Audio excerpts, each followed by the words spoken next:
Good morning, everyone. So I'm going to be going to the uh, Los Angeles Pen Show, the California Pen Show, in a few weeks. And I'm going to be meeting a couple of people that I've got to know in the past year or two who have never been to a pen show before. So I thought maybe I should make a video about what pen shows are like. And they're kind of like a flea market, where if you were at a flea market and you saw a lamp at a flea market, you probably would not expect it to work. Maybe it needs a new light bulb, maybe it needs a new plug, maybe the wiring has to be completely redone.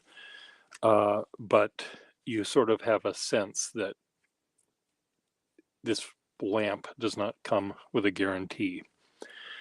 And sometimes people go to a pen show and they expect the pens they see to work. And many of them will. Many of them are modern pens that were made yesterday. And they come with, their guarantee and all that kind of stuff. But when you buy vintage pens like me, pens that are 100 years old, they don't come with that guarantee because the company that built them, manufactured them, are all long dead and buried. So you have to then look at the person selling this pen to you. Did they guarantee the pen to work? And that you sort of have to ask them that. And it's a question that everyone should be able to answer honestly. Though sometimes, I don't want to say they're dishonest, but sometimes they might forget or misremember. I bought this pen. I bought both of these pens from the same dealer, and I heard him mention to other people that his pens all had Saks and all had been restored and ready to go. And it was true in this case, and it was true in other pens that I tried out. Not that I filled them, but this one I did fill, and I bought and I used, and I had a really, really fun time immediately with this pen because I could see that it had this really yummy nib. So when I went back and bought this pen from him, I assumed it would also work, but it didn't. The sack that that I thought it would have was not in the pen, and I discovered that relatively soon after buying it because I wanted to try it out, and I realized it didn't have a sack in it. And I could have gone back and I said, "Can you put a sack in this pen?" And I'm sure he would have been more than happy to do that. But I know how to put my own sacks in pens, so I just said, "Well." But anyway, that was an example of an honest mistake or being forgetful. So most of the time, 99.9% of the time, if you ask someone whether the pen that they're selling you is restored and functional, and they say yes, they're telling the truth. Another person who I bought this pen from, and she happens to be a neighbor of mine here in Somerville, Massachusetts, and I haven't seen her in years because she's been traveling the country, camping out in a trailer. And I was surprised to see her at the Philadelphia Pen Show, and this is one of the pens I bought from her. And she said to everyone that was looking at her pens, these pens need new sacks, because she hadn't herself been home and hadn't tried out the pens and was selling them with the understanding that the person who's buying a pen from her may need to put a new sack in it. And most of the time, of someone that's buying a pen can do that themselves. But not if you've never been to a pen show. If you've never fixed a pen, you might want to go to a table at the pen show where someone is repairing a pen and have them put a new sack in it for you. Unless there's a big long line behind that table with people wanting to have sacks put in or nibs tweaked or whatever, you may, be better off buying a pen that has a sack already in it. Someone is in the room here. Good morning, Pierre. I want to be my first pen show. I went to my first pen show last weekend. Oh, cool. So cool. So anyway, what I wanted to just have people understand, when you go to a pen show, the pen that you want to buy may not be fully functional.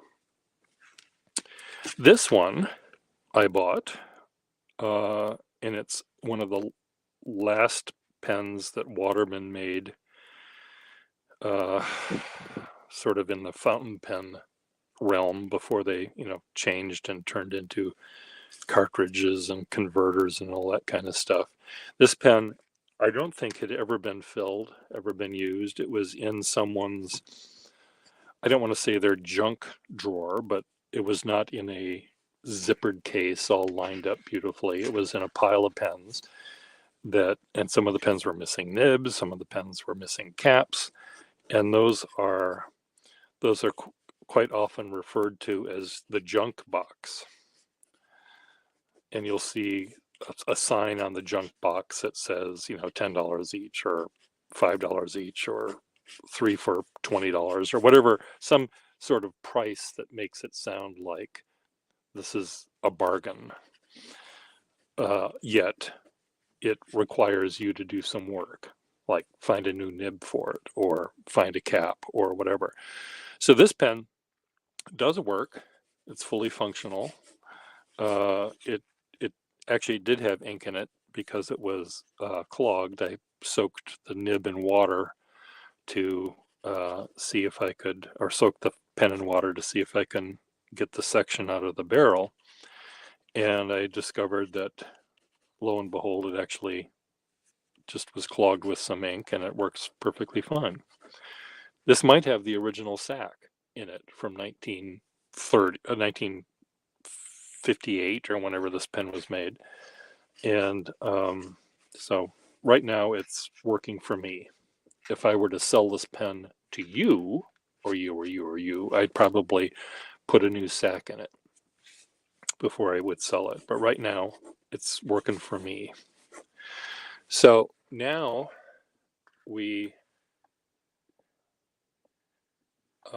there are people on the live thing asking me how I am. I'm fine, Pandu. How are you and your wives doing? Okay, so now I'm going to talk about dealers, or not so much dealers, but price.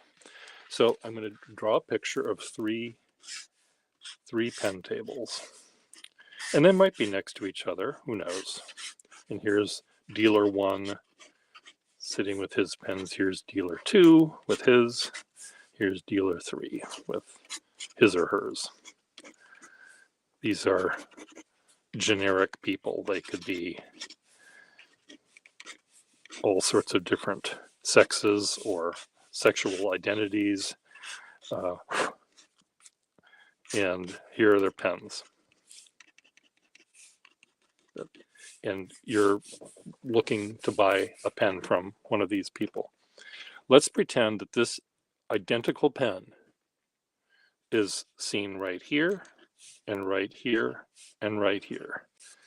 And I try it out and I like the nib. And let's say they are in fact identical. Now you're not going to find two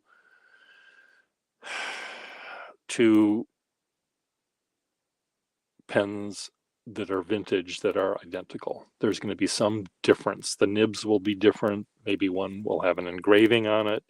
Maybe one will be in sort of rough shape.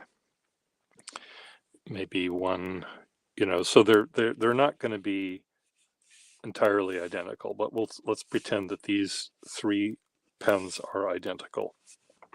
This person says, gee, that pen, that's really a nice pen. It has a flexible nib.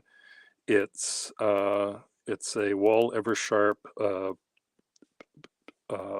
silver-filled pen from 1938 or 32 or whatever the year it was. Let's say he rattles off factoids after factoids, and he says the pen is $100. This one says, gee, that's a pretty pen. It has a really nice nib. I fixed it. It's $200. And let's say this person says, it's really a nice pen. I'm getting out of the pen business. I'm tired of this. I hate you. I hate pen shows.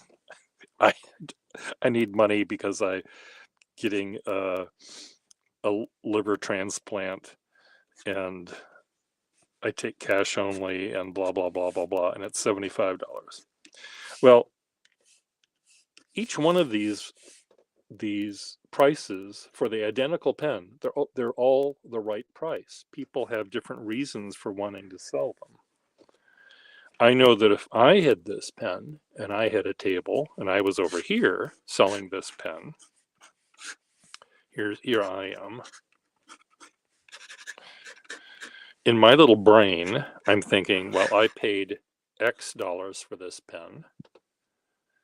I'm paying, it cost me $1,000 to come to this show and to rent the hotel room and to rent the table and to buy a new pair of socks or whatever. I'm thinking about the price that it's costing me to even attend this show. So I take that money, that $1,000, and I have to think, well, I have to recoup that in the pens I sell. But I paid, let's say I paid $50 for this pen. Let's say I paid someone $30 to fix it for me. Let's say I tried to sell it on eBay, but someone returned it because it had a microscopic ding to the thing, and so I've got all these hours tied up in this pen. So I might say it's $1 million. That's because I'm being a businessman here. So this price is not correct, clearly, but these same factors go into why people have a variation of prices on a pen they're selling, even if it's identical to these others. I'll just cross that out. Let's say I'm going to say it's $175 or 150 or some 150. I don't know what I'd say. But with this price, I also include sort of my guarantee, which means if you don't like it, you can bring it back to me or send it to me and I'll put a new sack in it. Or, if I'm somehow mistaken, I will make it good for you. That's what I do. I may not do this at a pen show unless it's local. I do it at the Boston show if people don't like the pen they got, or if they somehow bring it home and, screw it up somehow by using the wrong ink, or I don't know what they might do. I'll do what I can to fix it, probably for nothing. But it comes with this sort of guarantee. So that might be part of the price you're paying. Pandu, yes, I remember you. Pandu drives a taxi and has 2 wives. What else can I tell you? So anyway, so all of these prices are the same. are correct for the pens they're selling. They have different motivations for selling. The person who's selling this for $75, maybe he's not getting a new liver, but he really doesn't like Wahl Eversharp sterling overlay pens. He got it in a lot from an auction on eBay. He wanted to buy the Conklin, but ended up this was part of the deal. So he's just trying to recoup some of his money. So he's selling it cheap just to get it out of his life. Anyway, the point is, when you're buying vintage stuff, whether it's a fountain pen, an old book, a Victrola, ask whether it works, whether it's been repaired, whether it can be immediately used, and chances are you'll get an honest answer from the people you're buying it from. And the guy that sold me this, I'm sure thought he fixed it, but forgot. And again, he wasn't trying to screw me or anything. He's a really nice guy. I bought a lot of pens from him. He just forgot. But anyway, ask what the usability factor is in your pen with the pen you want to buy. What else can I tell you? If I'm at the pen show, let's say I'm not at a table, but I'm just walking around, and you want me to give you my opinion on whether this nib would be good for drawing or for calligraphy or for something, I'd be happy to give you my opinion. I want to let you know that it is, in fact, my opinion. It may differ from someone else's opinion. I try not to weigh in on the price someone's charging you for it, just because I don't want to say to any of these people that their price is wrong or their price is too high or the price is too low. That's not my plan in helping you buy a pen. I'm not going to diss any of these people. I do, however, tell people, try pens at this person's table. Like I did, the person I bought this pen from, my neighbor, was selling pens, I thought, relatively cheaply. But I also knew that they didn't work. So there was that. Am I going to send someone to that table to buy a pen if I know that they have to have them fixed? And what is that going to mean? I don't know. But I do sometimes, I will say, oh, gee, you like this pen of mine that I'm using right now? I saw 3 of them at that table over there. And I saw 2 at that table over there. I'll be a matchmaker for you. And I can, but I don't want to answer this question. Do you think it's a good price? I don't want to do that. Because all of these prices are good. They all make sense.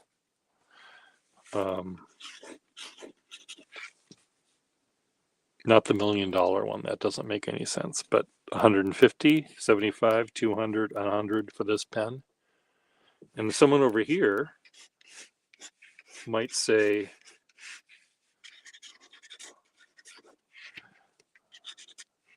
you paid that much for that pen? I've got, I'd sell you that pen for $50. Okay, I'll buy one from you for $50.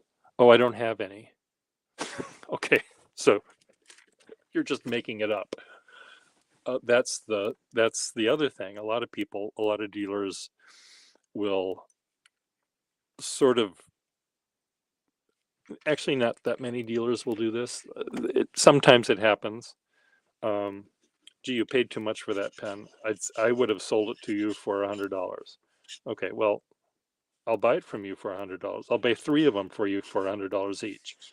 Oh, I don't have any. Okay, so that doesn't make any sense. So, but there's not that many people like that. We're a politer group than this guy. This guy did exist. I don't know whether he still does. But let's say you walk in with this pen and you want to sell it to each of these people. Well, this person who's selling the same pen for $100 isn't going to pay you $100 for your pen. They're going to buy, quote, for resale. They're going to buy at a wholesale price because they have to fix the pen, or they have to, even if they don't fix it, they're going to spend an hour of their life trying to resell it to someone else. And that time is money and all that kind of stuff. This, sometimes I make money on pens I buy to sell. I don't want to lose money by selling this cheaper than I paid for it. But I don't need to make a lot of money on a pen I'm reselling. But I do need to make some,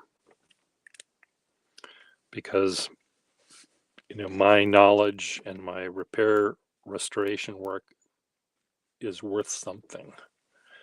So, but anyway, again, back to the point is, any given pen priced at any given number makes sense to me for the person who's selling it. So I think you'll have a good time. So is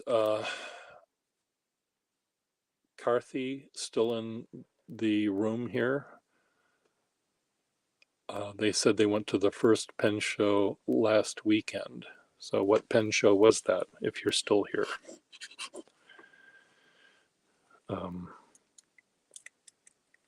This is a lovely nib, by the way. And I got it for what I thought was a really reasonable. Someone's reasonable doesn't necessarily mean cheap. It means it's understandable that it's better than irrational price. There was another pen collector who complained to me about his look when I ran pen shows. I put him in a particular location and he complained about it, thinking that no one was buying his pens because he was in a corner rather than in the middle of the room, or he was at the end of a line of tables rather than in the middle, or whatever it was. He said, and I said, okay, well, thanks. I'll put you next year. I'll put you in a different location.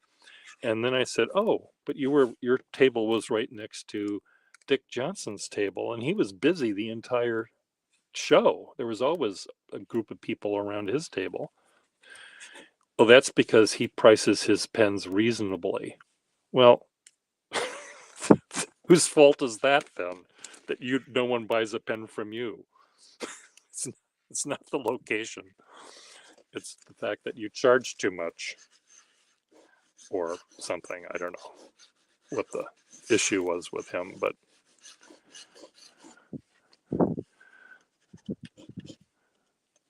so this is really a sweet pen.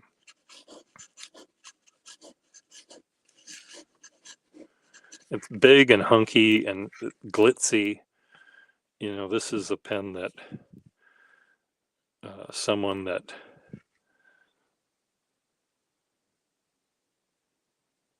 drives a Lincoln Town Car Do they even still make those things? My father had a Lincoln Town Car once. God, it was just, ugh, didn't like that car. I guess no one else is in the room here. So anyway, it's just, again, a way where when you go to a pen show, ask before you buy a pen, ask if it has been repaired and or restored. Does it work? Ask if it works. And most pen dealers have ink, and they show you how the pen fills. And if they show you that it does fill, chances are it works. And if you want me to help you, find me. I'll be there this weekend at the next month at the California Pen Show. I don't have a table. I may bring a zippered case full of pens to offer for sale to artists. I was pleasantly surprised to see at the pen shows, the pen show in Philadelphia, there were labels next to a bunch of pens saying flexible nib. Dealers now are finally getting with the program where they realize that knowing what your nibs do is important, and flexible nibs are hot right now. And if people have a flexible nib, they will point it out to you.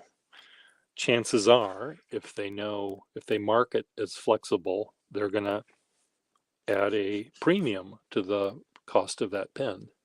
If it had a rigid, firm, boring nib, you might get the pen for $10, $20, $30, $40, $50 less than if it has a flexible nib.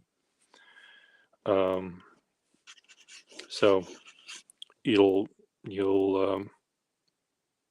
discover that as you try it out. So meanwhile, what did you buy? What pen did you buy? What pens did you buy? If you bought any pens at this pen show, what did you buy? I'm speaking with Karthikeyan Bhaskaran. And would you like to join me and show me the pen you bought? I could invite you to show or talk about the pen show if you want to talk about the pen show.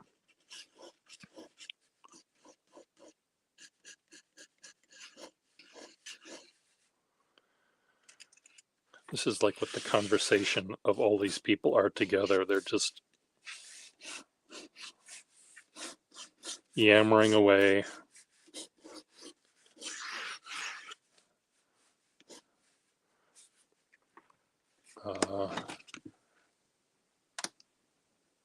India, it was in India.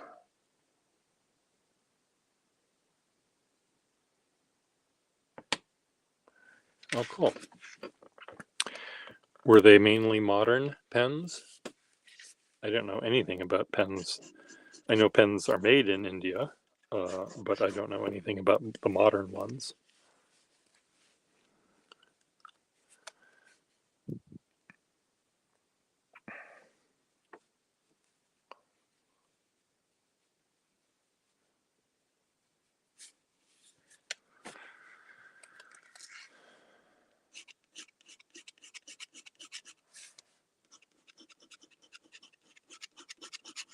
The light is coming from this way, so I'm adding shadows,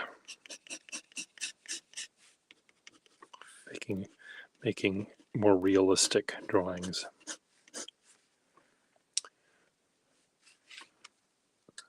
I'm waiting for a response, but I don't know whether I will be getting one.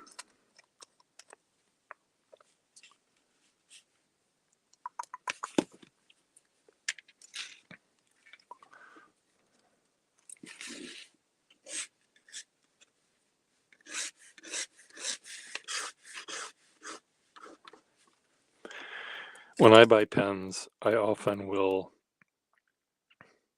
because I have so many parts here, I can upgrade usually a pen that I buy if not in this case, but sometimes if there's a lever missing or a clip missing, I might have a cap that has a clip or a barrel that has a lever. I might buy a pen that's missing a nib because I've got hundreds of nibs here that I could put in to the pen. So I often will go into those quote junk boxes and look for body parts to reassemble my Frankenstein of a pen. So I tend to find tables that look like they will have pens like that for me. Someone who has a zippered case full of what I know to be rare, expensive pens that are hundreds or thousands of dollars a piece, I probably won't go to that table. I might say hello to the vendor or maybe look at a pen or say something nice about the pen, but I know that I'm not going to buy any of those. Not because they're too expensive or they're charging too much. It's just that that's not where my collection needs to go right now. So,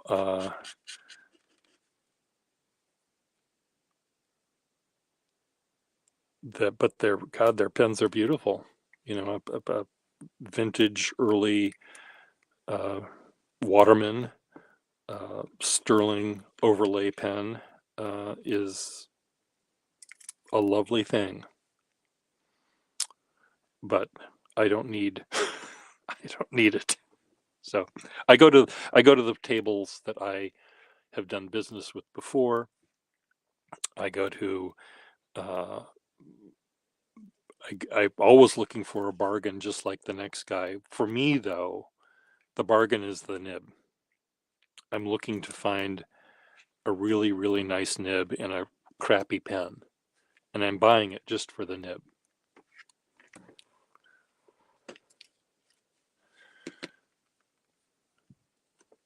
But these days, even, you know, people know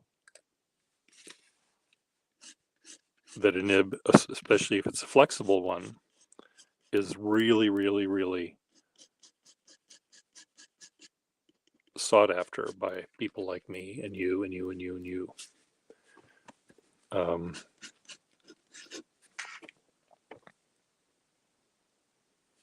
Should I fill this up and use this today? I'm going to go with the Urban Sketchers to North Station in Boston to draw the commuter trains and the commuter passengers. And maybe if I had a pen like this with me, I would do better drawings. Who knows?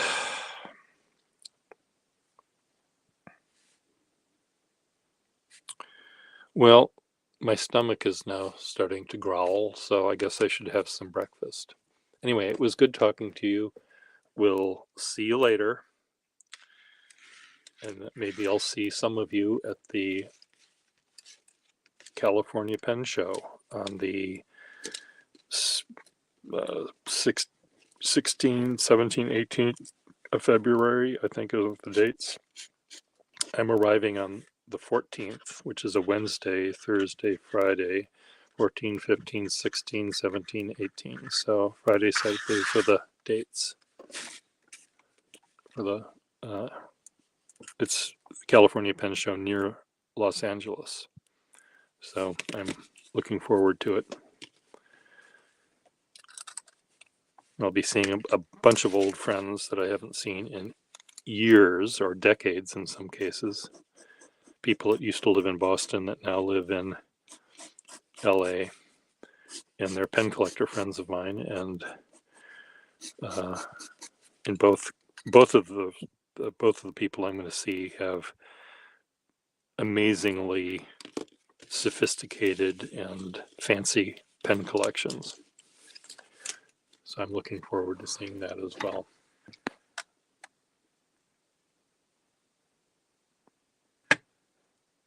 One table, did you buy any vintage pens at the vintage pen table? I'm talking to the guy in the room here that did respond, talking about the pens he saw.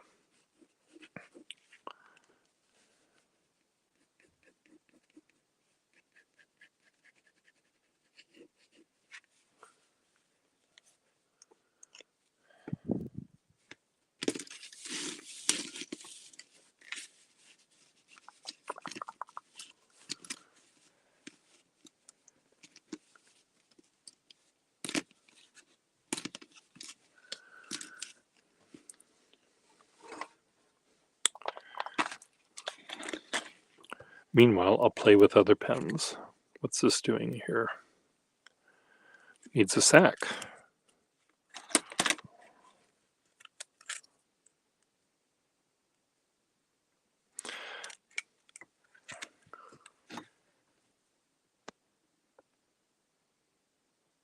Parker Vacuumatic. A sticker marked F.A. Barleycorn, a Targa with a fine ink wearer with a semi-hooded nib. Cool. Those are a nice batch.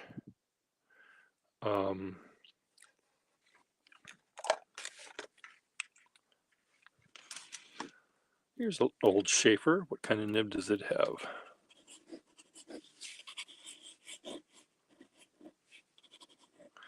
Some nibs, most Schaefer nibs don't do it for me. They're just a little bit too firm.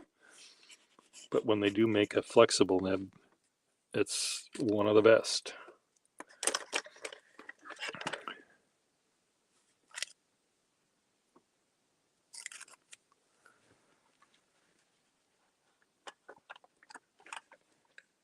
Anyway, I'll catch you all later. I need to get some food in my stomach, so bye all.